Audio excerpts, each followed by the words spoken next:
Kia ora koutou katoa, nau mai haere mai. Haere mai ki te kai awhina o te taiao, a little program that we've put together to highlight some of the beautiful aspects of our ngahere, so welcome. Kia ora, Riki, so amazing to have you here. I think, having spent lots of time with you in the ngahere, when you walk into the forest, can you sort of sense the well-being of the ngahere? Definitely, Glenn, yeah. One of the first indicators to me as to whether the forest is healthy or not is looking at the plants, the trees. If you look around sometimes on the ground, you'll notice the Nico plants have been eaten, which is normally an indicator that wild pigs have been in the area. Or a bit higher up you see browsing. That normally indicates that there's been deer browsing upon some of our foliage in the area. So yeah, there's all these kind of indicators that even pest plants, they're another indicator whether the forest is healthy or whether it actually needs some caring. We know that our tupuna looked at cultural or environmental indicators in the way that they live their lives. And there's a karakia which goes tuia ki te rangi, tuia ki te whenua, tuia ki te moana, tuia he re tangata, he rongo te pō, he rongo te ao, which describes the binding together of these different elements, whether it be in the sky, whether it be in the ocean, or whether it be in the land, and also us as people as well. We're all part of nature. We're all bound together by nature. We have the I guess the purpose within people to do good or to do bad. Kia ora. Riki, we've got this incredible stream flowing through here. So what are some of the cultural indicators, what are some of the signs that we've got a healthy stream? Well, Glenn, this time of the year is ngahere potiki, which is late autumn. And so around this time of the year we have our inanga, the female adults swimming upstream and looking for places to lay the eggs. And that happens now at this time of the year. Another indicator is ngahere, which is a mollusk.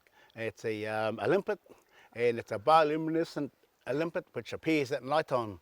And they use that in the old days as well. And today, even scientists use it today as indicators that the water is clean. Obviously, you got the other things like koura, freshwater crayfish, tuna. If they're in there, then it's kind of like an indicator as well that the water is actually pretty good. And also freshwater mussels, kakihi, as well. Again, another indicator species as to whether the water is clean or not. Yeah.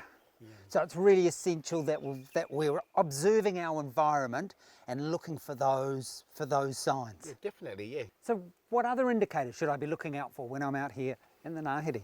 So one of the earliest plants that we've noticed that flowers is kohirangi.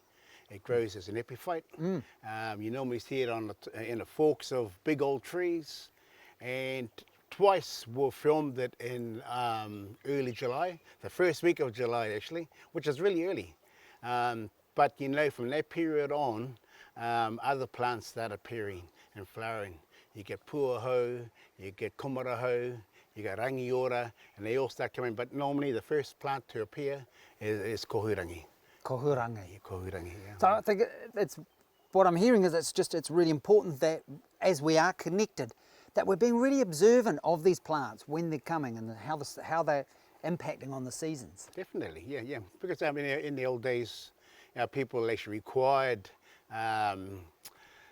indicators within the environment to tell them when it was time to start planting food, when it was time to start harvesting food.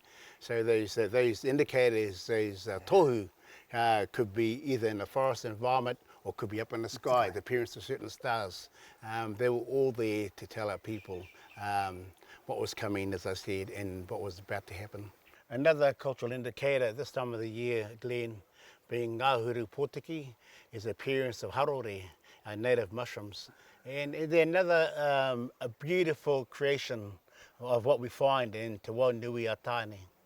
This time of the year as well, when you go looking for the forest environment, you'll come across little shoots like this, known as piko, and they grow on the ferns known as moku or mauku.